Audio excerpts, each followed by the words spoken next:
morning, good afternoon, and good evening, wherever you may be. Thank you for joining us. Another episode of Catching Up with Jacob. And he is on the other side of the Atlantic, and he is on the other side of enemy lines. He's in California, southern, that is not too far from my house. Jacob Prash. How you doing, Jacob? Well, I'm okay, but you, I, and James are within an hour's drive of each other, and we still refuse to meet in the same room. It's the only way to keep the peace. Must tell us something, right? Now, welcome, Jacob. And you had good meetings up in Wisconsin, and you got some stuff on the East Coast coming up. But you're here this weekend, here in SoCal, here in Devore. We shall be in Devore. The first session begins tomorrow at what, 11 a.m., yes? 10 a.m. 10 a.m., oh boy. 10 a.m. Be sure you be there. I will be there with bells on. And then Sunday, you're back at 10:30 for our Sunday service. So yes. Hanging out with Jacob, not only catching up with Jacob, hanging out with Jacob over the weekend. So, and Jay's going to be there too. So if you want to, just rub shoulders with the movers and shakers on Moriel TV, you can come and meet us there. Jay, how are you this morning? I'm doing well. It was good to have the clandestine parachute drop of Jacob a couple days ago into California.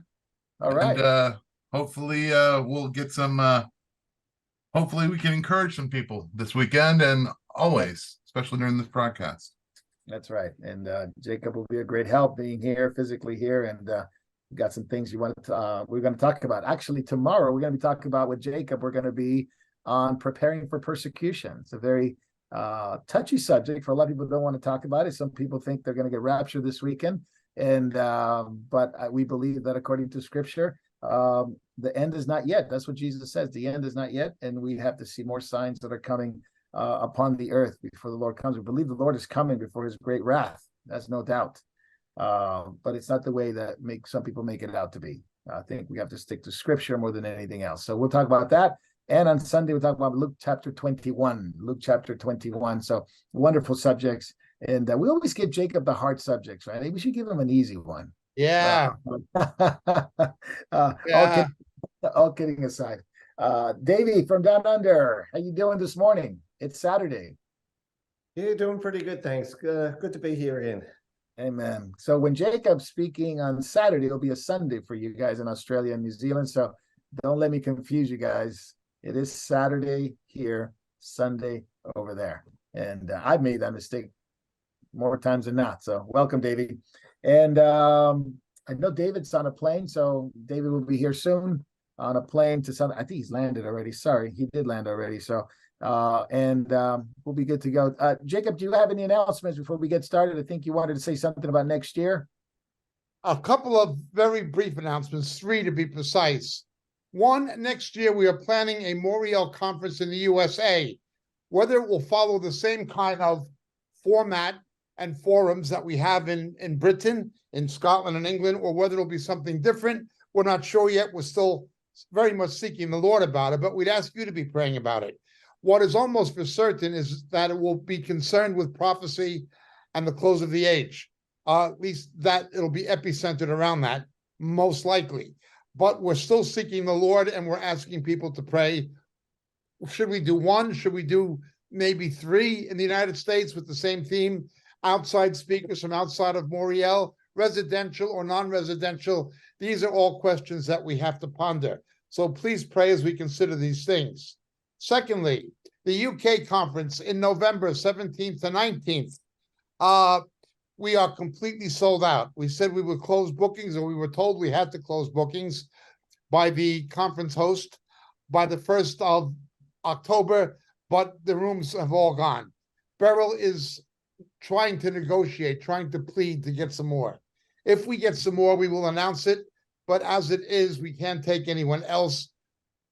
But we're still trying. That's just the way it is. It just filled up faster. Well, we thought it would fill up, but it happened faster than we thought it would. Thirdly, given the nature of the politics of reality concerning social media, while we are on a variety of platforms, we would remind people, Moriel has its own servers on Moriel.tv, MorielTV.org. We have our own servers, our own platforms. We cannot be shut down by YouTube or by anybody else. We are also on Rumble, which is more tolerant than some of the other platforms. We would urge people, if you're watching us on YouTube, we would urge you to watch us on Moriel TV, either Moriel.tv or MorielTV.org. Also, we're available on Rumble, and we have a lot of our material is on RTN. So we have alternatives. They can't stop us. They can't control us at present. They may shut us down. They may give us strikes, but we have to be in a situation where we don't need them, and we are. So you don't need them either. Watch us on our own servers or watch us on Rumble. If you're able to do so, please do so. All right, Jacob, and that's absolutely true. We're on different platforms, and including Vimeo and Telegram, and as well as the ones Jacob mentioned. But Rumble's growing, Moriel.tv, MorielTV.org. Good choices to have. So yeah, plenty of choices. So we prefer you guys to go to those, and we appreciate that, to just keep not only Moriel off of censorship, but keep these messages free flowing and to God's people's ears, and also to unbelievers that can benefit from that. We also have smaller clips. I know the Catching Up with Jacob's a longer video, but we have smaller clips that you can share. And we also have podcasts. And I don't have the schedule for podcast. Jay, do you have it? And just to remind everyone, perhaps not the individual episodes as we talked about, but the actual platforms where you can find Jacob on podcast. Absolutely. So we're still waiting for the podcast schedule, but you can find us on Amazon Podcasts, Apple Podcasts, Podchasers, and anywhere really a podcast can be found. So make yourself available to download and listen whenever you'd like. Amen. Well, thank you so much, Jay. Thank you so much, Davey and Jacob. Let's get started and let's catch up. Jacob, we won't be talking in depth about Mitt Romney, and he's not going to run for re-election. A career politician. He's good riddance, no love lost. Any comments on that? I just wonder who the Democrats in Utah are going to get to replace him. I'm wondering if Nancy Pelosi could get the same memo that Mitt got. Yeah. Only wish. I can only wish. And we won't be talking about, well, we'll talk about the society's downfall and what's going on there. But Jacob, you and I watch these non-binary polymerous videos of parents raising non-binary. It is, and then women who are coming out as lesbians, leaving their husbands and having a goodbye video. I mean, it's social. People want to do that. They will be accountable for their own sin. They want to be that. I don't really care. Don't flaunt it, but if that's what you want to do, that go ahead. What Jesus told Judas, go do it quickly. Let he who was filthy be filthy still. Jesus actually said that. Let he who was going to be filthy still. My problem is what they're doing to the children. Better a millstone tied around their neck and they'd be cast into the sea than what they're doing to these kids. Yeah. And obviously it's a great concern, because this is society's thinking, not everybody, but it's society's thinking, and it's a Romans 1 scenario, which we'll be talking about it at the and backstage. But the medium, the government, and the academic establishments are on their side. That's right. That's right. But let's talk about this, Jacob. Surprise, surprise. Perhaps not to you. You've been talking about it for a while, but the government of Mexico unboxes alien corpses. I mean, this was reality. This was not a movie, although it looked like a movie, right? I know what anybody's thinking. Why are you talking about this? But the reality is Mexico's unboxing aliens. Politicians in their Congress are self-described UFO experts are claiming that these two small corpses that were retrieved from Cusco, Peru, that they date back to 1,000 years, they said, are stirring a lot of excitement around the world and confusing the world. This is where the confusion comes in, that are aliens real? Are we visited from other planets? These things were tested, DNA testing, C14 testing, all kinds of stuff, and they come up with saying that 30% of DNA that they've never been found anywhere else. Jacob, you've talked about this before. It's no news to you. You've been talking about it since the 70s, not as a UFO propagandist, but the warning of what they can use UFO for in the days of Jesus' return, before Jesus' return. Can you remind us of some of that, but also as these disclosures get closer and closer, what does this mean for Christians in terms of how to defend our faith in light of all these deception? You talking to me? Yeah. Oh, okay. Yeah. Well, first of all, I see it as something that is continuous with what is happening in the zeitgeist, the spirit of the age. As I've stated before, I think going back to Buck Rogers in the 1930s, I think Superman in the 1950s, I think Ziggy Stardust and the Spiders from Mars, E.T. and Close Encounters, these things in pop culture are only pop culture. However, they are influencing the spirit of the age, and the spirit of the age are influencing these projects of the media, that people will begin looking for an extraterrestrial savior. I have not had any doubt since the 1970s relating it to the Nephilim, which is a very cautious subject because there's so many crazy people with conspiracy theorists about the Nephilim, many of them claiming to be Christian. Nonetheless, just as it was in the days of Noah, I just see this as part and parcel of that. Satan is going to do everything he can to make it seem as plausible as possible for people to believe these things. Now, these things are 1,000 years old. If they are, it seems to be from the Inca Indians in Peru. Who knows? I mean, they cannot be definitive about it. No, they can't. But if they find even a slight amount of evidence for water on Mars, oh, there's life on Mars. They amplify rudimentary shreds of evidence into a hypothesis that they begin to treat as a fact because it's what they want to believe. And I think that that is what is going to transpire with this. Let us remember something. There will be demonoids. There will be demonoids. They've existed before. The Anakim were demonoids in the scripture. They come in a biological manifestation, but they are of a demonic nature. And that is going to happen again. What these specific things are, I don't know, because the scientists themselves are not conclusive. They don't know.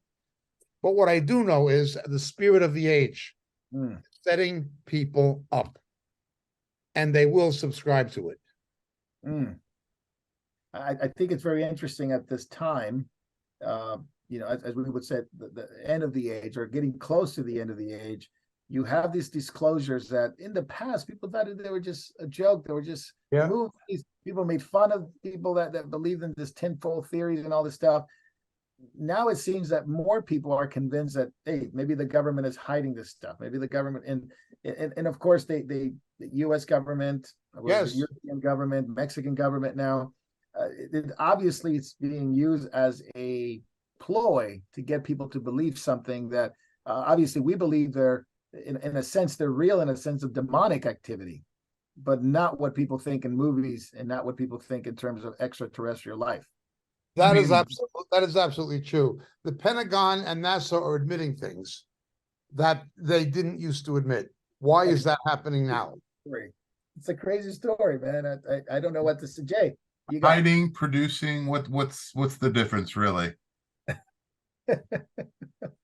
No doubt. I think it's of course going to be used in a major. I think Jacob's right. I think I agree with him that these things are just more and more to erode the Christian faith, because ultimately, Jacob, isn't that, and this is the apologetic side of things, is it going to challenge believers if these disclosures continue on and people just put their faith in this thing that, okay, you're going to have very flaky people professing to be evangelical trying to associate these things with the flying saucers, as they call them, from Ezekiel chapter 1. There are people professing to be born again who are into that. You can see them writing stuff. They'll put stuff on the internet about it. Absolutely. The world is going to buy it anyhow. Most of the world is going to buy it anyhow. Remember, Satan is going after believers. And that's what he's going to do. They take things like there was a sign in heaven when Jesus came the first time, and these are going to be signs in heaven. What they're forgetting is the scriptures tell us the Antichrist and false prophet are going to show signs in the heavens. Yes. Part of the deception by which the Antichrist is going to con the world is going to be cosmic signs. Now, when the devil does these cosmic signs, to accommodate the rise of Antichrist and false prophet, which he will achieve through their agency. It's going to be Satan counterfeiting what God is doing in the signs and wonders that you see in the book of Joel. Right. Antichrist will attempt to counterfeit and mimic what Christ is doing and is going to do. He comes on the white horse before Jesus comes on the white horse. Revelation 6 and Revelation 19, there'll be signs in the heavens, while Antichrist will show signs in the heavens before those signs, heralding the return of Christ. Then they'll see the sign of the Son of Man and the signs in Ezekiel. Joel. Yeah. Satan will imitate the cosmic phenomena that will herald the return of Jesus. I'd like to go back to something that happened during World War II. It's called the Battle of Los Angeles. For several hours in the night, Los Angeles was completely locked down, and there were mortars going off. There were all sorts of anti-aircraft guns that were fighting supposed alien invasion. You can look it up. Was in the news quite a bit.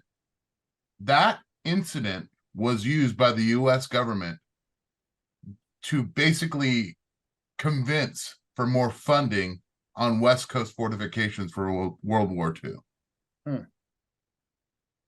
The government always uses sensationalism, yes, to fund their programs. So if you can imagine having a giant disaster when it comes to, like a natural disaster, they'll get money to help, but the money that they get will also be used for other things. yes. In the same way, they will use UFO threats. They will use aliens to get funding for their different programs. Massive expansion. Yes. Massive expansion. Absolutely right. What is interesting is that they have actually admitted that they seem to be that these aircrafts, these aliens, whatever you want to call them, are very interested in our nuclear armament. They will go. They claim is that they would go over different ships. They would Yes. go over the destroyers, and they would want to know what's going on. And they even admitted, the Russian government even admitted that for a time they took over the controls of their nuclear missiles, and they were locked out of it until obviously some time passed and they were able to get back in, and that some of these missiles were aimed at the US. It's quite an amazing phenomenon, and what's going on with the government and aliens. And you're right, Jay, the claim is, of course, to upgrade their systems, to upgrade the missiles, to expand their budget, and ultimately, since we're talking about war, this is what's going on now.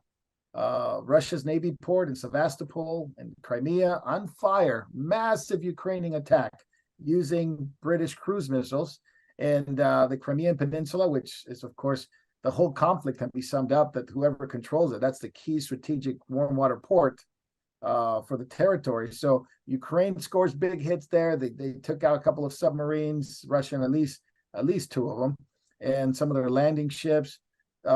Big issues, Jacob. This is again another big landmark for this war. It appears that they successfully have done it.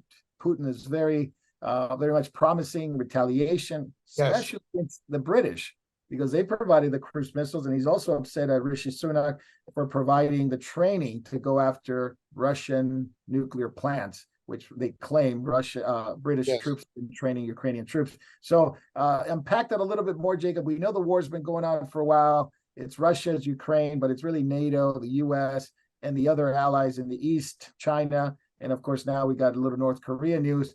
But this one's a big one. Sevastopol, Crimean port. So what's going on there? We have to understand something, that there are no major Russian naval bases in the Sea of Azov. They are only, Sevastopol is the place. What Norfolk, Virginia is to the Atlantic Fleet of the United States, and what San Diego is to the Pacific, or Puget Sound is to the Pacific fleets of the United States, or Pearl Harbor. It's something of that magnitude. It's a Pearl Harbor, it's a Norfolk, it's a San Diego. All Russian naval deployments in the Mediterranean depend on Sevastopol. All of them. Russian access to the Sea of to the Suez Canal for Russian naval vessels to reach the Indian Ocean. Again, it's got to go via Sevastopol. The way that Russian ships would go from Vladivostok all the way around from the Far East via the Indian Ocean up the Red Sea through the Suez Canal. Where do they go? Well, a few may go to Leningrad eventually, but most Sevastopol. Without Sevastopol, the Russian Navy is severely crippled in its operational capacity. Now, there are two vulnerabilities strategically affecting it. One is, of course, if the Turks could ever close the Dardanelles. If the Turks would have closed the Dardanelles, denying Russian naval vessels access to the Sea of Bosporus, connecting the Black Sea with the Mediterranean, that would be one. The second is obviously a destruction of the port of Sevastopol. That is what it is. Russia is very concerned about it. Russia is not as concerned about losing Crimea as they are of losing the naval port at Sevastopol located in Crimea. The main reason they need Crimea is because of Sevastopol.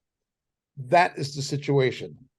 There can be no resurgence strategically of the Soviet Union without a naval resurgence, and that is impossible right now without Sevastopol. They have no port in the Sea of Azov.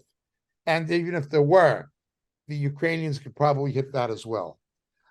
However, having said that, Russia has been hurt, but not nearly as bad as the Ukraine. The Ukraine is being demolished, badly demolished, very badly. It is a stalemate in which neither side is winning. The damage to Russia and the damage to the Russian economy is being overstated by the Western media.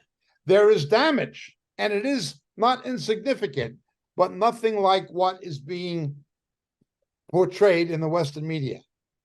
The damage to the Ukraine, however, is being underreported. Now, look, the whole thing is bad for Russia.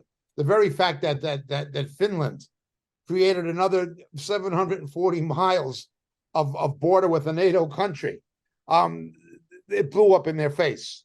The very fact that they've had probably at least 65 to 70,000 fatalities and 150,000 casualties. It's worse than Afghanistan, much worse. They've already lost more than the Americans did in Vietnam in 8 years or whatever it was, now in a year and a half. It is bad. It's causing labor shortages. There are other effects. What happened with the Wagner Group, although Putin's hands wound up actually stronger afterwards, it does show the weakness of the overall Russian system. Russia knows, and Putin knows, they lost the Warsaw Pact. They lost the Soviet Union. They lost the CIS. The only thing they have to lose now is a fragmentation of Russia itself. Things like Chechnya, okay? That's what they're afraid of. That is part of his reason for wanting to reassert the Russian presence in the areas of the Ukraine that are demographically populated by Russians. Now, of course, it is illegal by international law because Ukraine was part of Crimea was part of the Ukraine at the time the Soviet Union collapsed. It's what they call the Ute Posibius Juris. It's legally the Crimea belongs to Ukraine legally by international law. What Putin did was illegal, and what he's doing in these border areas of the eastern Ukraine is again illegal. But we have to understand why he's doing it. The Warsaw Pact is gone, Soviet Union is gone, CIS is gone, and if he's not, in his thinking, if they're not expanding one way, they're going to be shrinking internally the other way. Russia is afraid. It's blown up in his face. The thing that people are not talking about is the Finland factor and the Sweden factor, particularly the Finland factor.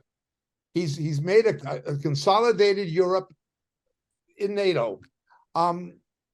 He strengthened NATO, the solidarity and the willingness of the countries in Europe to unite against what he's doing. It blew up in his face, But the people who are the biggest victims and are paying the worst price are the people of Ukraine, who already had the most corrupt government in Eastern Europe. Let's remember something.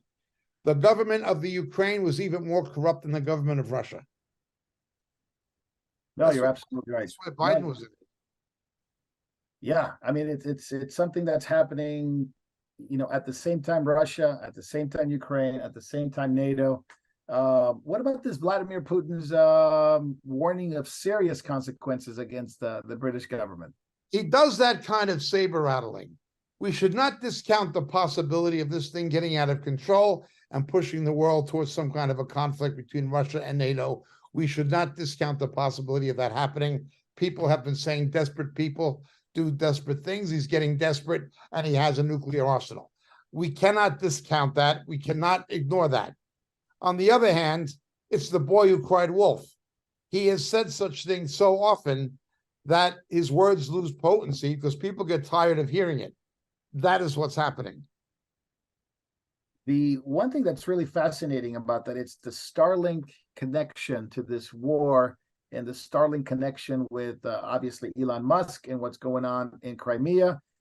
This was happening last year when Musk actually opened up Starlink to the Ukrainian government, but then they asked him to expand it into Crimea and other areas, and he refused to do so because he says he didn't want to basically make a bigger war, a war that was already there, but a bigger war, especially if he's going to reveal some of the strategic areas of Russia if they provided the Starlink. He didn't do it. The government, the U.S. government has gone after him. The Ukrainian government has gone after him. Now he's under some fire because as a private citizen, they're saying he has the how does CNN put it? He has the responsibility to provide these things to Ukraine, to NATO, to Russia, to the U.S., and he didn't do it. So therefore, he's a traitor. First of all, they're being hypocrites. They're being hypocrites. In decades past, and not in the too distant past, American mercenaries or American interests who participated in any kind of foreign intervention in other countries were threatened with prosecution under the Logan Act and under certain other legislation where private citizens or the private sector does not have the right to become involved in a foreign conflict. So their legal argument in itself is very, very weak. These people are talking politics, not law, as usual. Secondly, we have to understand that his network, I had no idea, he has more satellites than any government or any other corporation or entity in the world. Yeah, that is news to me when I find out. Now, I'm not saying he has the most advanced satellites. He doesn't have the Blackbirds or the reconnaissance satellites held by the NSA and the Pentagon. I'm not saying he has the best satellites, but he has the most satellites. Yeah, that's a problem. And the ones that they want, those are Yes. the ones they want. It's the one he has. Yeah, see, lower grade, the technology's gotten so much better. It's like a cell phone. People in India, their cell phone is their computer for poor people. Right. You know, it may be a lower grade technology than a computer, but you can do a lot of things that a computer can do. You can do things with a good cell phone that you used to be able to only do with a studio quality camera or 4G camera or something like that. Well, it's the same principle with satellite reconnaissance. You can do things now with a lower grade satellite that a higher grade reconnaissance satellite had to do in decades past. It is fascinating to me that he's actually plays a big role in this war. I mean, they obviously want to sanction him. They want to take Starlink away, Neuralink away, Tesla away. You have to understand something. Because he took over Twitter and because he was arguing for free speech and against censorship, the federal government was acting unconstitutionally, if not criminally. The government had no right to censor free speech. It's unconstitutional. But then the government goes to social media platforms like Twitter and tells them to do it. Right. Twitter file. And politicians, particularly in the Democratic Party, were threatening these social media platforms. If you don't do this, we're going to do this. You're going to have problems. We're going to crack down on you with this and this and this if you don't engage in the kind of censorship that we want. We can't suppress free speech because of the Constitution, but you can. And if you don't do it, we'll come after you. Yeah. That's how corrupt the government is. It's how corrupt the FBI and the deep state is. It's how corrupt it is. Okay, so you cannot take this issue with Ukraine in isolation. They want to intimidate Elon Musk overall because of his pro-free speech ethos. Right. No, And again, I'm not calling him a conservative. He's not. No, But he's not. that's what's happening. They're definitely calling for that he sabotaged a Ukrainian attack on Crimea. This is how much they hate Russia, that they're calling people that don't give in to the demands of Ukraine. And to his statement is, if the Ukrainian government is asking me for something, that they're not in charge of the American people or companies. That's his statement. It's like I still give him Starlink. I just didn't open it up to the Russian area, which Crimea. I guess technically he sees Crimea as part of being Russia, so there's a sanction on Russia. So he didn't want to open it up. Plus, it would have created a major war. Could you imagine? Could you imagine? It's a complete destruction of that area, the Sevastopol ports, the ports and the ships. It would have been a major catastrophe. But he's not just involved in the war, but like it or not, he's involved in the war because of his company. But he's also involved in some Israeli news and some Jewish here. Actually, Netanyahu was coming to Silicon Valley to meet with Musk and to discuss anti-Semitism on Twitter, AI, and satellite access. Maybe they want some Starlink access to his technology. I don't know, but Benjamin, the guy I knew, I didn't know him well, but I knew him. My parents knew him. His name was Jackie Mason, the quintessential Jewish American comedian. Yeah. Jackie Mason hated B'nai B'rith Anti-Defamation League. He said that the previous leader before Greenblatt, he couldn't stand them. He said the guy was a hypocrite. He said they exploited anti-Semitism for their own gain. Okay, he didn't like the ADL. He didn't like B'nai B'rith. Jackie, this is Jackie Mason now. He was the Jews' Jew, okay? A lot of conservative Jews know exactly what has become of B'nai B'rith and what Greenblatt is. Greenblatt led the charge in rehabilitating the anti-Semitic Al Sharpton. After Al Sharpton's anti-Semitic tirades, the rehabilitation of Al Sharpton was led by Greenblatt. Greenblatt went after, what's her name? Chaya Reshik. Chaya Reshik, that's right. She went after, they go after other Jews who are not left-wing Jews. They are just part of they are part of the woke establishment. They are not what they pretend to be. Yeah, I just want to make as the NAACP under Benjamin Jealous changed from something what it used to be into now just another woke voice. Yeah. Under Benjamin Jealous, the NAACP, the same thing happened to B'nai B'rith under Greenblatt and his predecessor. Yeah. I just want to let everybody know, if you don't know who Chaya Reshik is, she's a lady that runs TikTok, Libs of TikTok, which is a popular site as well on Twitter, known as X now. And she just posts things that liberals and progressives already post with no comment and no editorial, no editing. And she shows how crazy and deliberately just maleficent they are. She gets in trouble and the ADL wants to go after her, sue her, get her off, deplatform her. She's a Jewish girl. So, but it's not anti-Semitism. It's basically, Greenblatt said it's anti-LGBTQ. So Jacob, are they expanding their scope? I thought it was just basically anti-Semitism that they go after. Well, no, they're doing the same thing that the NAACP did. The NAACP was concerned with the civil rights of Black people and the advancement of people of color. Yes. With Benjamin Jealous, they became spokesmen for homosexuals, for lesbians, for other things. The NAACP was transformed into something it never was, but it kept the same name. Well, B'nai B'rith, the ADL, Anti-Defamation League, is the same thing. It kept the same name, but it was transformed into something that it never was. Greenblatt and his predecessor transformed it. Yeah, that's what we see today. Jay, jump in anytime. Jump in anytime. Well, I do want to kind of go back to the idea of what we're seeing with Elon Musk real quick. It has a historical precedent. So during the time that the United States government imprisoned people in Manzanar, they came to them about a year later and said, "We need help with this war. We need a loyalty oath, and we need all the young men in your camp to go to war." And if you said no, you went to Tulare.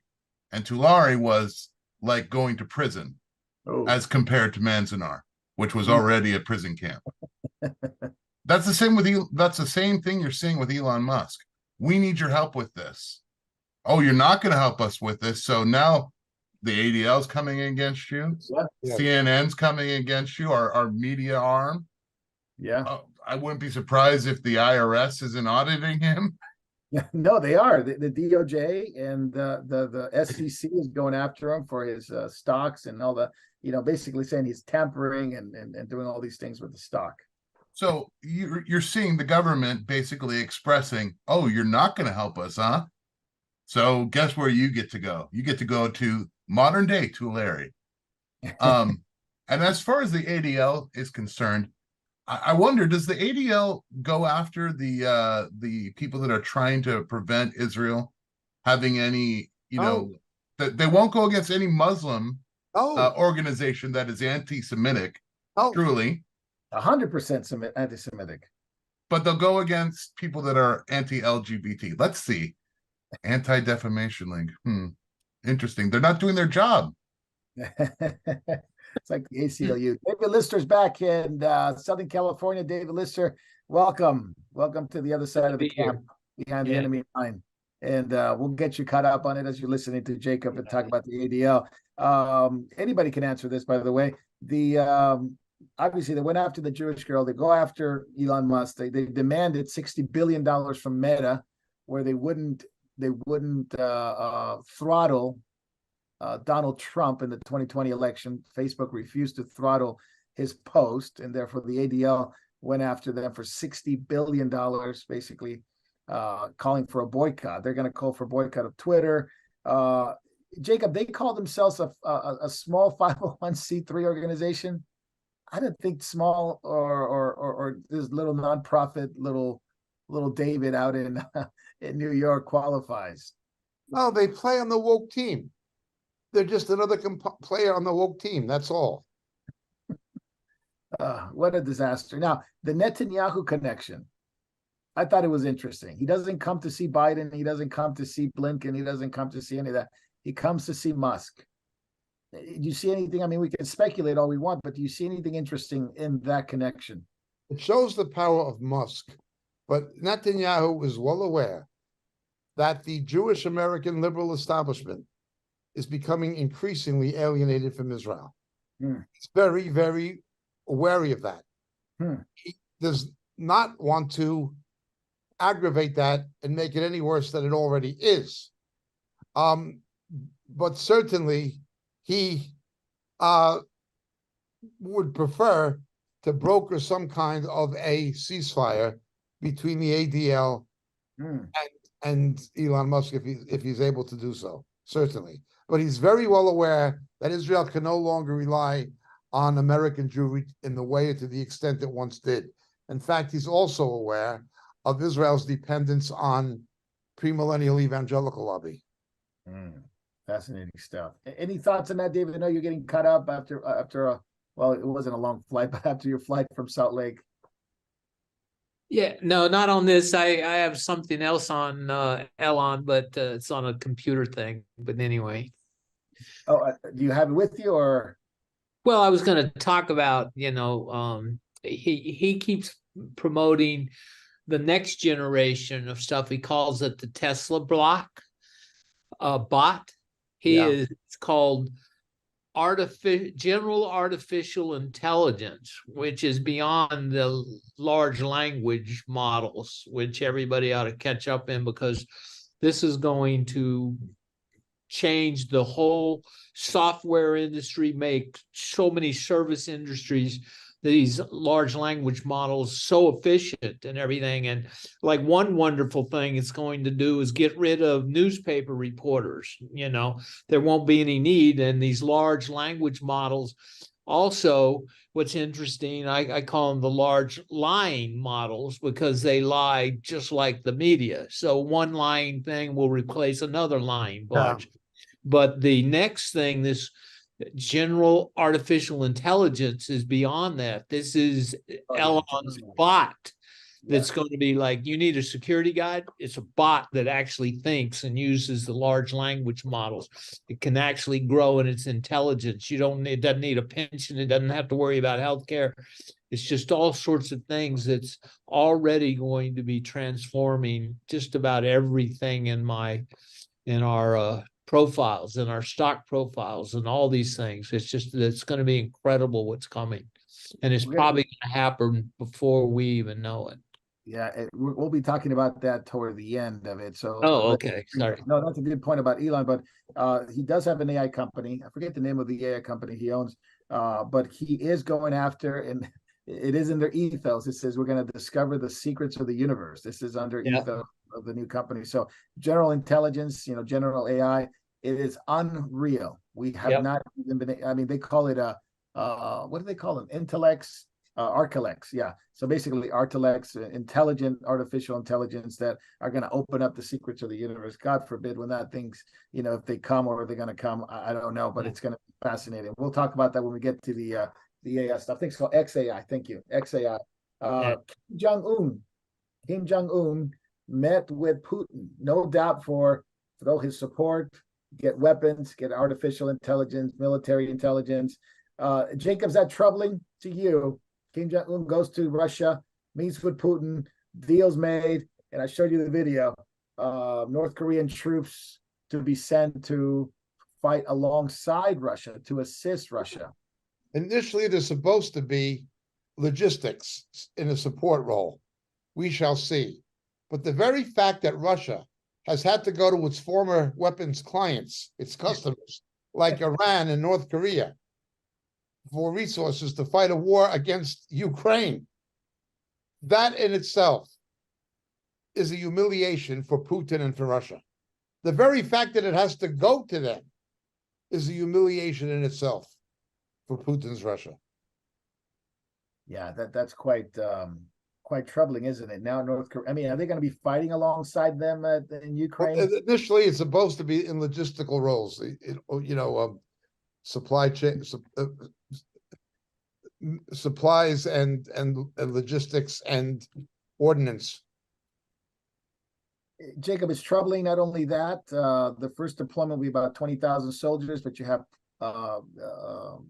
Jinping going after other islands, Russia, China connection, Siberia, the Taiwan, the problem with Taiwan, 68 fighters, Chinese fighters, bombers approach the island, another exercise, quote unquote. China's in trouble. No doubt it's in big trouble economically, and which makes it very, very potentially very dangerous, as you have a wounded animal that is going to fight back. And That's right. They're angry with the U.S., they're angry with the West, they're angry with the sanctions, and they're angry with us that we keep supporting Ukraine, the U.S., and keep supporting Taiwan. Comments on that? We'll go David first, and then we'll go to Jacob. Well, like you said, a wounded animal, and they're unstable because they're having problems with their youth, 25 to 30% unemployment. They can't replace themselves. They only have 11% aerial land to farm. So they have food problems. And now India is fast becoming a major power in computing and other things, and they're very worried about it. And now with the new AI ARM thing, the artificial intelligence chip company having a great IPO yesterday, and they're off to the races, and they're stuck. They need Taiwan's chips to keep in the game. Definitely. Jacob, your thoughts? Something else that I've said it on 2 previous occasions here on Catching Up. When Mao became a victim of something that he engineered called the Cultural Revolution in the late 60s. Yeah. He consolidated a national sense of artificial union with an external threat by a shootout on the border with Russia on the Arma River. Now, this is at a time when they were both communists and both supporting North Vietnam against the United States and Australia, etc. Why would he do that? Even shoot it out with Russia? That is the typical Chinese way of bringing about a sense of rapprochement when you're in a crisis, to bring about a sense of national unity. You play the patriotism card by military conflict. That explains much of the aggression being exhibited towards Taiwan and towards and even towards India and the Himalayas. They are playing a nationalist card and using a military abyss game of going to the abyss and then withdrawing, then going back to the edge of the abyss. They're doing that to consolidate national power because of the internal divisions. Something, again, not being reported by the Western media is this. He is trying to consolidate as much power within China as he can, much the same as Putin is doing in Russia. 2 generals have disappeared. Now it appears the defense and the foreign minister are gone. Yeah, but there is still a party eldership. He got rid of one of them at the party conference. yeah, But that there was was still a party eldership that has a lot of influence within the party and within the country. The economy is a major, major concern, and he's highly, highly vulnerable. He, too, like Putin, is acting out of a sense of desperation to a degree. He may not be as desperate as Putin is in the imminent sense, but as David pointed out, the heyday of China is over. The heyday of China is over. What China can be now is like what Japan is. Japan in the 80s had its heyday. Japan is never going to be what it was in the 80s for the reasons of the economy and the demography. China is the same. It is never going to be what it was in the 90s and in the first decade of the 21st century. Its heyday is over. It'll be there. It'll be a power to be reckoned with, but it's not going to be what it was. It's just not going to. India is, to a degree, the rising star, but they have their own problems. Yeah. Yep. Population problem, economic problem, debt And problem. the fact that they're divided between Hindus, Muslims, and Sikhs. Yeah, religious problems, absolutely. And I want to touch on China before we move on to the Azerbaijan story.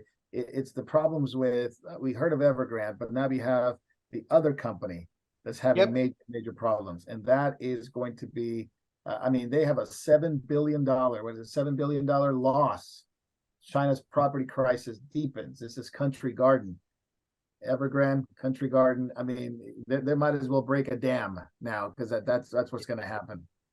What's notable is Evergrande sent shockwaves not throughout China, but globally. Yes. But Country Garden is a bigger conglomerate than Evergrande. Yeah. And they missed payment on a relatively small loan. They did not have sufficient liquidity to make a scheduled payment on now it was billions, but it's still relatively small in terms of the overall supposed capital base of the company. It missed a payment. Yep. That tells you something. Yeah, there is a liquidity crisis, no doubt, in the world. We'll get to that economy in a minute. Jacob, just before we move on from the war, the Azerbaijan thing, Armenia, Azerbaijan, underreported, as you like to call the media, normally does that, right? But it's got some deep implications in terms of biblical prophecy because of the nations involved. Yes. You have Israel on the side of Azerbaijan. You have Iran, who's supporting Armenia, calling for Russia to come to their aid, calling for Syria and Iraq to come for the aid. And you have Azerbaijan with Turkey and Israel on the other side. Strange bedfellows, no doubt. Very strange along the way. Very strange. And it demonstrates that politics can trump religion. Yeah. Short term, at least short term. politics can trump even radical Islam short term. What is happening in Nagorno-Karabakh? To the mind of the Armenian people, this has roots in what happened over 100 years ago in the Armenian genocide with the Turks. Yep. The Christians are being slaughtered, 2 to 3 million. The forgotten Holocaust. It has roots in that. The Armenian mind will naturally associate it with that. Now, Israel's interest in Azerbaijan is not that they're anti-Armenian. There's a number of Armenians who live in Israel. There's an Armenian quarter in the old city of Jerusalem. Yes, I there knew is. Armenians in Yep. Haifa. Yep. You've got a large Armenian American community in California that's very similar economically to the Jewish American community in California. It is that Israel has to outflank Iran, and they have an Islamic ally. They can no longer rely on Turkey as the Islamic ally because of the president of Turkey, because Erdogan. So now they have another one, and that is imperative to their foreign and defense policy. That is the Israeli interest. That is the Israeli connection. The consequences of this, however, is that it is driving the Armenians into a friendship with Putin. There's no love lost between the Russians and the Armenians. But what are they going to do in the face of the Azerbaijanis? The real wild card are the Iranians. Right. They're simply looking out for their economic interests. And they want to be able to have eventually a pipeline that will go from Russia into Iran. But in order for that to happen, they're going to need the cooperation of the Armenians to make it economically viable, so that Karg Island in Iran on the Persian Gulf will be an outlet for Russian oil exports into the Indian Ocean, circumventing the Black Sea. That is the part of the long-term strategic thinking of Russia and Iran. As you've said, very strange bedfellows indeed. Yeah, no doubt. And we'll go to David real quick, and I'll just give one analysis and see what you guys think. I'm sorry. I said we'll go to David Lister first, and then I'll just give you some analysis of what I think about this war. Go ahead, David. The Armenian War with the Yeah, just the strange bedfellows with Israel and Azerbaijan, and then you have Iran with Armenia. It just seems to be so odd. The But whole, okay, the whole war is everything is just shifting. You know, everybody's getting in bed with somebody they think that can protect them, but America is so weak, not involved in any of this, that people have to go to whoever they think can help them. But how is, I can't imagine Russia offering Armenia a lot of help, being they're in trouble on their own problems, and so that's going to be a problem. But it's like I said, the wild card, Iran. Who knows what these guys are going to do? And then people talking nuclear war. I mean, The world is in big trouble. And I mean, and look, we're getting weaker and weaker. I talked a few weeks ago about inflation being imported in our country. Brent crude went up to 93 today. Regular oil 90. It'll be 100 pretty soon. And it just makes it tougher for Americans. Yeah, Azerbaijan has a lot of oil, and part of this conversation is, some of the oil needs to be transported to Europe. They want Russia and Iran wants Azerbaijan to use their pipelines to get this thing done. So there's another equation there that needs to be considered. But the one China, go ahead. China stopped. They're needing funds maybe for the real estate thing, so they stopped their oil importation and storage and everything all of a sudden, and then readjusted their currency against the dollar. So these are interesting moves that they've done, maybe trying to lower it so they can pay us back with cheaper yuan. The always the case. It's Let's money also changing. understand something. What's happening with the oil prices, the number one factor is not Russia, by no means. The number one factor of what's happening is Saudi Arabia reducing production and its control of OPEC plus. This is the fault of the Saudis. They're no friends of America. They may be friends of the Bush family because they have the Bush family in their back pocket.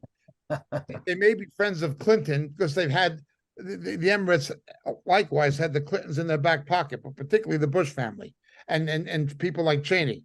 But they're no friends of America.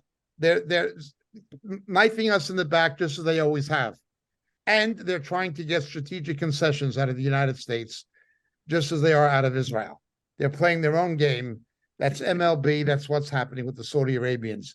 They are what is the primary cause of the oil prices going higher again. That, and of course, Biden. But the United States is, again, increasing its own domestic production. It has to. Well, Yeah. one thing with Saudi Arabia, they used to could pump 10 million barrels of oil a day, and they haven't now for years. And some people are speculating is they don't have the oil they used to. And then, so that could be part of the problem, is just hiding the problems that they don't have the oil like they used to or can't produce it. So some oil people are talking about a real possibility of that. So I wish that was the case, but I don't know if it is. The Yeah. Saudi advantage is, okay, there are other countries that have that much oil. Canada Yeah. and Venezuela and Russia are all up there with Saudi Arabia. Venezuela's got plenty of oil. Venezuela, Canada, and Russia, and the United States. Yeah. But it's the light crude. Cheap to pump, cheap to refine. That gives them tremendous leverage over the global oil price. Everybody else's oil is more expensive. But even now at $90, why are our rigs counts here in America going down? I mean, if we had cheap oil that we could produce just a couple of years ago under Biden at $60, they were just pumping as fast as they could. Now it's $90 and they're shutting oil wells down. Yeah, exactly. Biden is going to be forced to open more rigs, to allow more rigs to be open. He's going to be forced to. But one scenario with the before we get into the economy, the Russian and Syria stuff, obviously with Iran, could that open up the scenario of Damascus in the book of Isaiah? Could that open up the scenario where you have a major conflict? I mean, we're not talking small conflict. We're talking Israel, Turkey, and other nations that may jump in against Iran, Russia, and Syria. And that leaves Damascus very open because it's right smack in the middle. We have to remember that just this past week, the Israelis bombed an airbase used by Russia inside Syria. Yeah. Now, I don't get overly excited about the Gog and Magog as some people do. That's perspective. But to answer your question, is it certainly a possibility? Yes.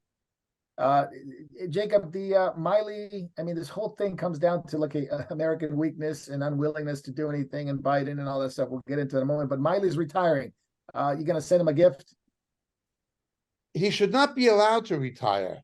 He should be put in Leavenworth for the rest of his life, if not put against the wall, if he's found guilty by court-martial. But the man should be court-martialed. If he made that phone call to China and went above the chain of command, that is the commander-in-chief, and made that call to China, that man should be court-martialed. He's not the only cheap political bureaucrat with stars on his shoulders pretending to be a soldier. Brown is worse. The guy that was going to replace him, yeah. Is he made out to be the fall guy, David? Is he made out to be the fall guy for what happened in Afghanistan and the impetus of the United States all over the world? For Milley to be? Yeah, to you. I mean, he's just one part of that puzzle. I mean, of course, Biden said get everybody out. He was an idiot in shutting down the base. I mean, the plan was under Trump was to be an orderly withdrawal, with getting our stuff out and holding the one main base there at Bagram. But Milley and all of these generals are all incompetent. Everybody they put in is just these sensitive types that have no real military experiences that I can see. That you see even ex-generals who usually never say anything about current change of command actually saying that these guys are treacherous and working against America's best interest. And that's on that. I can never recall ex-generals doing that. And thank goodness for Senator Tuberville from down in Alabama not letting any of these generals get higher ranks and moving up. He's froze all of them. Yes. He goes, there won't, who knows if there can be a replacement, because he's the Joint Chief Staff top one. So without Tuberville releasing these guys, we won't have what's one. happening in the world, in Afghanistan, what happened in Afghanistan, and what's happening in the Ukraine, and what's happening with Taiwan, and what's happening with Iran.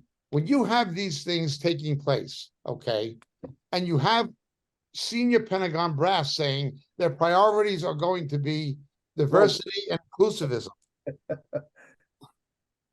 our enemies laugh at America. They laugh at us. No, These people are the scum of the scum. Yeah. So I take it no retirement gift.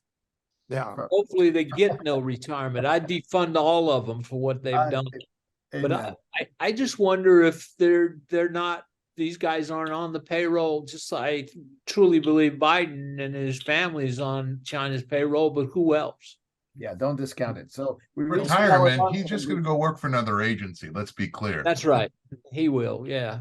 Maybe MSNBC will hire him. Oh, No. God forbid. Anyway, we just hit an hour mark. Just want to remind everybody, we're going to be going backstage. We got some questions. We're going backstage. We got a really important topic to discuss: evangelicalism, and of course, what to do in California with Newsom quoting scripture to support abortion. So we'll talk about that in a moment. And at the same time, we want to thank you for watching, and thank you for being on different platforms. We encourage those who are watching on YouTube and Facebook to go over to Rumble and, of course, Memorial.tv, memorialtv.org. But we're also on Vimeo. We're also on Telegram. We're also on different platforms. And, of course, we want to make sure that we say thank you guys for watching, those who are watching online right now live. And we welcome you in the name of the Lord. We love you. We thank the Lord for you. And we're also thank you for those who are watching later. So we got a few topics to go. Then we jump over to backstage, but we won't be on YouTube and on Facebook for that one. So you're going to have to jump over to the other platform. So Jacob, the economy seems to be imploding probably faster than, I don't know. You can make a case for faster than an ice melting in Southern California desert. But Biden keeps illegal aliens, immigrants in Texas rather than sending them to the other states that don't want them. He's trying to do. Yeah, he's concerned about his son. He's, who knows who's really in charge of the whole thing. Chicago's imploding with the economic problems. Now the city wants to take over a grocery store. We'll start there. We'll start there because then we go to JP Morgan and what our good friend Jamie Dimon said. But we'll start there with the Bidenomics. He says the strongest economy ever. Bidenomics, strongest economy ever. Look, he's a senile corruptocrat. It's just that there's enough people of low enough intelligence to believe him. They're called Democrats. Not that I'm a Republican, but there are people who are stupid enough to believe such idiocy. People have. When you have a 20% increase in food prices since he became president, don't complain about the price of bananas and coffee. It's what you voted for. You're only getting what you deserved. That's like I tell Black Americans. 98% of Black Americans voted for Obama. Don't complain that the average African-American family income declined by $900 after 2 terms of Obama. Don't complain about it. You have no right to complain. It's what you voted for.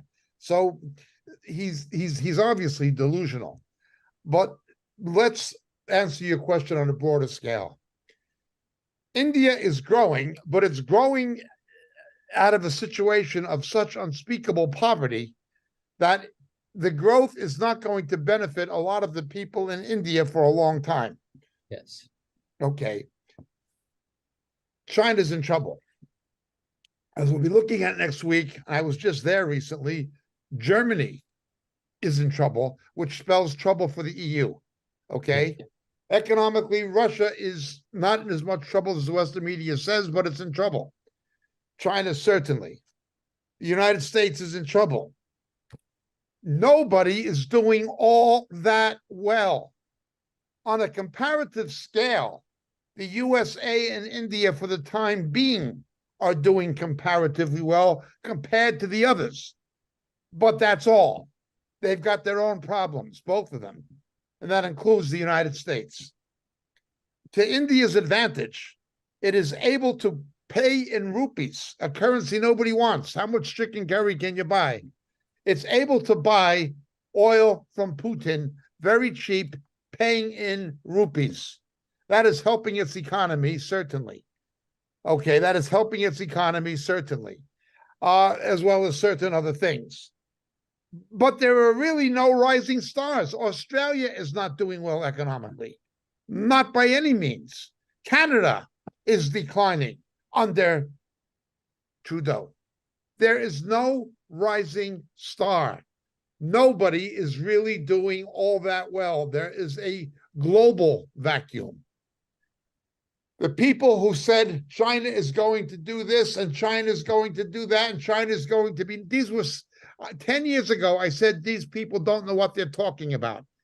I remember David Lister and myself, we were up in the new territories in Hong Kong. And I said, look at this, David. This place is heading for trouble.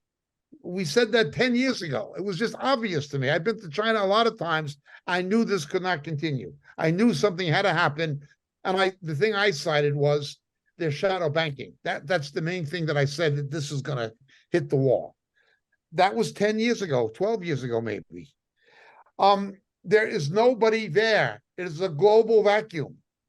Well, this kind of global vacuum presents an opportunity for somebody with a solution. And we know who that's going to be. All of these things. You're going to get somebody who's going to come along, and the kings of the north are going to fight the kings of the south, just like they did, Daniel predicted, that happened between the Roman Empire and with Antony and Cleopatra. That foreshadows what happens at the close of the age. A conflict between the northern hemisphere and the southern hemisphere, between the developed world and the developing world. That is what is undergirding the immigration crisis at the American border. It is what is undergirding the Islamic and African mass illegal immigration into Europe. It was the first North-South war was the Falklands War. Even before the Iron Curtain came down,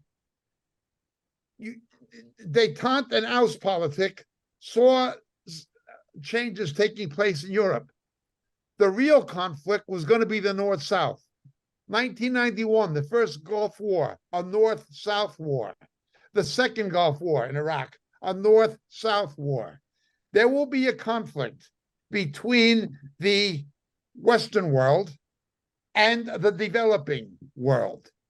And the Antichrist will come along and present himself as somebody with a formula to save Western civilization. And people will believe him. That is what is going to take place. When you have these renegade states with unstable governments, places like Pakistan have nuclear weapons. The world is in a very dangerous situation. If somebody comes along and claims to have the solution, and he comes along backed by a confederation of false religion, and it involves the miraculous, and it involves extraterrestrial signs and wonders and phenomena, what is going to stop it? Well, nothing is going to stop it. The only thing stopping it now is what the epistle to the Thessalonians, 2 Thessalonians, calls the catacomb, the restrainer. But a time is coming when the restrainer is not going to restrain. The Antichrist will come to power. This vacuum you see, geopolitically and geoeconomically, is something that is creating the opportunity the Antichrist will need and exploit. That is what's going to happen. The Fed just reported that they're losing $758 million per day. They're in the hold $100 billion. those losses with the B. So they reached that kind of level. And obviously that has to do with the repos, the reverse repos and the interest on reserves. Jerome Powell is a disaster. He's a disaster, but obviously no one's talking about it. I don't even know where to start with that one because it's so massive that here's our friend Jamie Dimon from JP Morgan says that changes are coming. New capital rules are coming. There's going to be exercising in the US, capital controls. Bank stocks are going to be damaged, stocks overall, more banking cost. It's going to be that even if it's behind us, when it's behind us, he says there's going to be repercussions for years, he emphasized. So he's talking about bank problems, which we've already seen those banks problems already with Silicon Valley and all those, but more coming, more bank mergers. We have seen this this past week. And central banks are literally losing money every single day. Jacob, they have to do something. They're going to have to do something. It's not going to be good. Look, the biggest organized crime syndicate in the world is the World Economic Forum. But the major crime, the senior members of Crime Incorporated, it's not Lucky Luciano, you know, and it's not Carlo Gambino and Meyer Lansky. It's Schwab's slobs. And it is the European Central Bank, the Bank of England, the US Federal Reserve, the Bank of International Settlements, the IMF, the World Bank. These have to be seen as gangsters. There are two counterfeiters who are counterfeiting money. They're counterfeiters, but they do it with the approval of government. Yep. They are called the US Treasury and the Federal Reserve. These are counterfeiters. We have to understand the origins of these things. In its earliest rudiments, two criminal organizations were founded by Woodrow Wilson. One was the IRS, and the other was the Federal Reserve. Right. Okay. Yep. He's the founder of liberalism. He's the man who redesigned the Democratic Party as to what it became, and then Roosevelt took it further under the New Deal, and then Johnson took it further still, and so forth, until it became what it is now under Obama. But it was a series of stages, but it began with Wilson. Okay, with Woodrow Wilson. He founded these two criminal organizations. Eventually, when you let criminals continue to commit crime, they're going to threaten the entire system. Well, that is what has happened. Now, let's understand this a bit further. 2008 with the crash. You had the Occupy Wall Street movement. You had left-wing students and Antifa activists who were protesting capitalism, they thought, Occupy Wall Street. They were too stupid, too ignorant, and too moronic to realize that bank bailouts is not capitalism, it's socialism. They're socialists wanting socialism, too stupid to know that what they were protesting was socialism. What did the banks and corporations do? Instead of it being what happened with the subprime lending, and the Federal Reserve and the taxpayer bailing out the banks. Banks were getting money from the Fed under Obama for 0 interest and lending it out at 4 or 5%. Just open corruption. That was the national policy under Obama. Okay? Well, what do we do about this? The bank said, well, instead of making the real issue about economic injustice and about bank corruption and central bank corruption, we're going to make it about race, gender, and sexual orientation. Woke. So all these banks and all these corporations go woke. We're going to blame race. We're going to blame sexual orientation. We're going to blame bigotry against homosexuals and against women and you know, misogyny and all this. That's going to be where we're going to get the left to attack. And we're going to be their friends, so they'll leave us alone. Yeah. That's what the banks did. That is what BlackRock, Silicon Valley did. Yeah. That's what the corporations did. That is what has happened. But all they did is kick the can down the road. The economist who designed this time bomb, it's a time bomb. The man who designed it, John Milton Keynes, said, in the long term, we are all dead. In the long term, we are all doomed. Yes. They kicked the can down the road. Where do you kick the can when there's no more road? That is what we're coming to. Yeah. No, you're Borrow right. more money, build the road longer.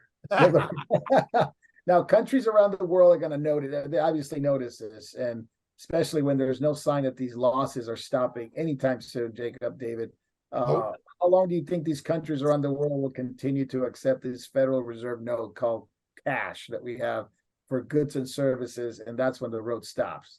And I don't know how. Why is the media not reporting the Democratic Party's policy of inflation reduction, of deficit reduction? They wanted this Deficit Reduction Act. They said that was going to be the savior. This is Bidenomics. Bidenomics. Well, they didn't reduce any deficit. It's gotten worse. And the media says nothing about it. Well, I guess they're that's dumber than we because thought. that's because the media is nothing. You That's remember your sermon, The Birdcage, Jacob? That's right. That's Everybody right. repeats things. Well, that's what the media is. Yep. They're being told by the Democratic Party what to say. I mean, all you have to do is all across the nation, you see these people make these grab all these screenshots of Channel 4, Channel 2 in Chicago, and then Channel 2 in Pittsburgh, and all over the nation. And each commentator is saying the exact same thing with the exact same words on the same day. They're all on. They're all just nothing but those birds that repeat. Yeah, You're correct. It's the birdcage from Jeremiah. And politically, it's Goebbels. Tell the lie often enough, and people will think it's the truth. Yeah, and it's all across our nation. There's reporters don't deserve to have jobs. They're not reporters. No, they're nothing but mouthpieces. They're going to be replaced by these large language models. The sooner, the better. But at least I know the machines are programmed to lie. Yes. All right, let's talk about that part real quick. Let's talk about that part real quick as we just heading down the final few minutes. Regarding the economy. Now, it may be really difficult for people sometimes to understand the macro aspect of it. So let's boil down to something micro that it could be very practical and very real. So we know that robotics are going to become part of our everyday society. And when I was in the corporate world, we were bringing robotics in for a long time to do a lot of heavy lifting, manual labor, and things like that. Now, the AI wasn't as robust as it is today.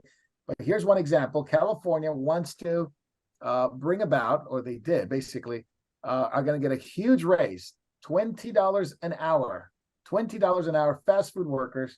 And people are very happy about it. This is going to bring great relief and give us a cushion for the terrible inflation that's going on, because it's really, hard to live. I was reading an article about San Francisco fast food workers. They can't survive unless they have 3 jobs. Now they say we're going to have some relief. However, they don't think about the ramifications of it. This is what I want to talk about on the micro level. What are the ramifications of robotics coming in to replace those? What are the ramifications of food prices going up because now we have to pay more to the workers who are doing the job? Jacob, you can start. We'll go to David after. There's companies like Bear Robotics and Blendit and Flippy that are offering robots already very affordable if you do the comparison. But everybody's celebrating $20 an hour. Again, when you have people who think that way and think it's wonderful, they're not looking at the fact that they're digging their own grave. Corporations are out to make money. You want $20 an hour? I can buy a robot that's computer controlled that can do your job, that I don't have to pay a pension or benefits or medical insurance. They don't have to have a day off. They don't have to have a coffee break. They don't have to have anything. You're going to be replaced by a robot. Now, when this happens on a wide enough scale, right now we're only talking about fast food. It's going to go into industrial manufacturing and other things. When that happens, and financial services, when that happens, it's going to, again, propel the world further towards universal income. Yep. That is what the one consequence is going to be, because the jobs aren't going to be there. These people are doing themselves out of jobs. Second, it's going to drive inflation up. This expanding the money supply, so you're paying people more money. Well, a hamburger is $10. No, now it's $12. Yeah. People are going to spend less. I worked for a union. I worked for a railway in the union, and we had 3 people train crews, and we used to have what we called quits. There'd be 2 guys doing the job of 3. Whose turn is it to have a quit today? This is in the yard jobs. And the company knew it and said nothing and did nothing. And we thought it was great. But then the job evaluators came. And then the job evaluators said, you can do this with 2 jobs. Here's the film. You want to see? And they abolished all of these jobs. These people are being lured. They think they're getting something. There's only 2 people will give you something for nothing. God will give you salvation for nothing, buy without price, and maybe a relative or a really, really good friend. But don't look for anybody else to give you anything, especially not a politician. Yeah. What do you think, David? Well, we had this conversation a couple of years ago, and the number was $15 an hour. Yeah. And that all came in, and they found out that people would take their business, move across the city line so they wouldn't have to pay it. So jobs shut down in a city and opened up in a suburb. So things will move around like that. Companies will go out of business, and inflation, like Jacob said, is going to go up. But the original, if you remember, the $15 an hour was that got you just over for an individual person where you would have to buy your Obamacare. You didn't get it for free. So that was a good thing. And then also the union came in to organize these fast food workers. So they were getting a cut of that $15 an hour.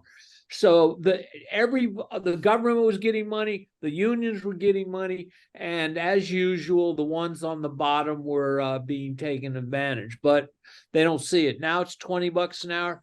The jobs are going to just go away quicker because Foxconn has made a hamburger can make 600 burgers a la carte an hour.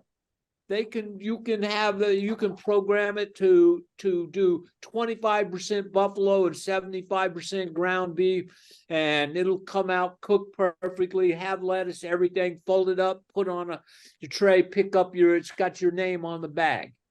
And all you need is somebody just to make sure the supplies get in there. But I'm sure they can make a machine that will do the same thing eventually.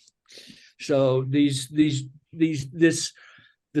artificial intelligence, general intelligence that's coming is beyond what we can even do. It's going to transform software industry, service industry.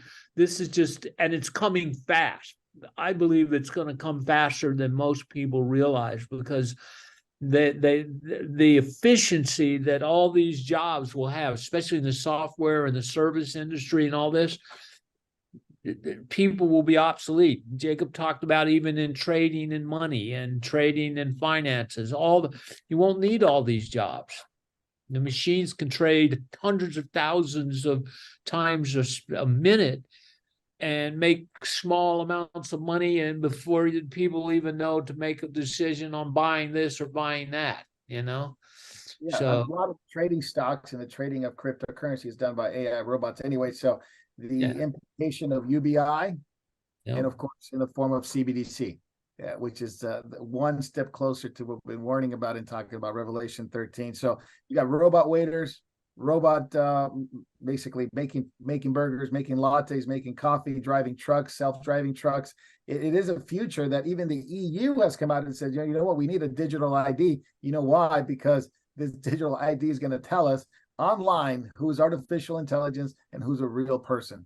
Because and that's part of that was the WorldCoin idea, to have an ID in a database where you can tell the difference between who's a human and who's not, and all the implications in between of humanoids. And it's too big of a subject to talk about in the next few minutes. But the idea, of course, of humans that are, if they want to have humans that are born without natural parents, if they're born in a lab, are those humans, and they have the same rights? And you have transhumanists who want to bring this artificial intelligence into humanity. It is I don't know when the Lord's going to intervene, Jacob, but it's going very, very fast, as David Lister said. So we're going to stop there because we got a bunch of questions. One other thing, Marco, we know where it's going to stop. Revelation 13, a robot. Yeah, absolutely. It is the road to the mark of the beast, and that's the ultimate stop. But where is this going to go in the short term? It is going to be a very, very difficult experience when it comes to economy, when it comes to the comforts of the Western world. It is going to change rather quickly. And you know what, the old saying, but it's a terrible saying, but it's the old saying, when the first world has economic problems, the third world starves. So the first world has issues, the third world starves. So it is no laughing matter, it's no joking matter to say that brothers and sisters who live in other countries are going to be affected. In fact, maybe more than other believers. So yes. There's need for prayer, there's need for continuing missions, and need support to believers who are persecuted. And we'll talk more about that on Backstage. So we thank you guys for watching. Thank you guys for being here with us live. We're not going to be on YouTube and on Facebook Live for the next section called Backstage. So you need to jump over to Rumble, Memorial.tv, memorialtv.org. Find us there. Jacob's be talking about Newsom and some of his shenanigans that have been going on for a while. Yes. And it is Rosh Hashanah, the Jewish New Year, as they call it. For sure, yeah. And he's using God's word to justify his sin. So that's interesting. Yes. So let's come back to that. God bless you guys. We'll see you on Backstage. Justifying a sin. That would be sort of like an Antichrist, right? Pretty much. And he wants to be president. So we'll wait for Jim to give us the thumbs up before we get into Backstage. Hello, and thank you for watching Moriel TV. There are so many things that are happening at Moriel Ministries worldwide, from the Philippines to Japan, to India to Africa, and back to Europe and the United States. So many of our brothers and sisters are spreading the good news of Jesus Christ to this lost world. We are so thankful for your prayers. God has been faithful and has blessed us in so many ways. If you'd like to partner with our efforts abroad and at home, please take a moment to click the link in the description and help us as the Lord leads you. Thank you very much, and God bless.